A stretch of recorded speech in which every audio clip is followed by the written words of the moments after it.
ঈদে তো গ্রামে গেছিলাম বাইক নিয়ে। সো হঠাৎ করে দেখি যে বাইকে মানে 80-90 স্পিড উঠলেই মানে কেমন একটা বটবট বটবট করে শব্দ হয়, মানে মনে হয় যে ইঞ্জিনের শক্তিটা তখন আর পায় না। তো গেলাম মেকানিকের কাছে, যাওয়ার পরে বললাম যে ভাই এরকম ব্যাপার। তো উনি চালায় আসলো, আসার পরে বলল আপনার এফআই কি ক্লিন করছেন আজ পর্যন্ত? আমি বললাম ভাই আমি তো খুলি নাই আজ পর্যন্ত। তো বলছে আপনি এত কিলো চালায় ফেলছেন অথচ হচ্ছে এফআই ক্লিন করেন নাই। মানে স্পিড থ্রোটলটা যখন দিচ্ছেন আপনি তখনই হচ্ছে যে পরিমাণ ফুয়েলটা টানার কথা সেই পরিমাণ ফুয়েল টানতে পারতেছে না, মানে ময়লার কারণে, সেই জন্য ওখান থেকে স্পিডটা ড্রপ করতেছে।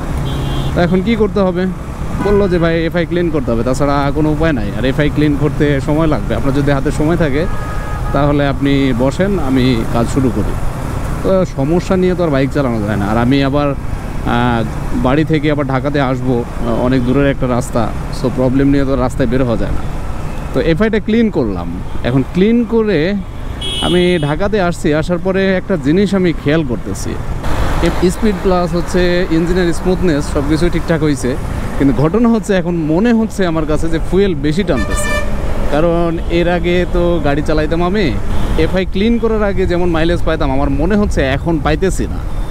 কারণ হচ্ছে আমি ট্যাঙ্ক ফুল করলে, আপনাদের আগের ভিডিওতে আমি বলছিলাম যে আমার বাইকের ট্যাঙ্ক ফুল করলে আমি মোটামুটি 500 কিলো মতো চালাই, কিন্তু এইবার ট্যাঙ্কি ফুল করে কিন্তু আমি 500 কিলো এখনও চালাই নাই। তো আমার যতটুকু আইডিয়া যে 300 কিলোমিটার মতো চালানো হয়েছে।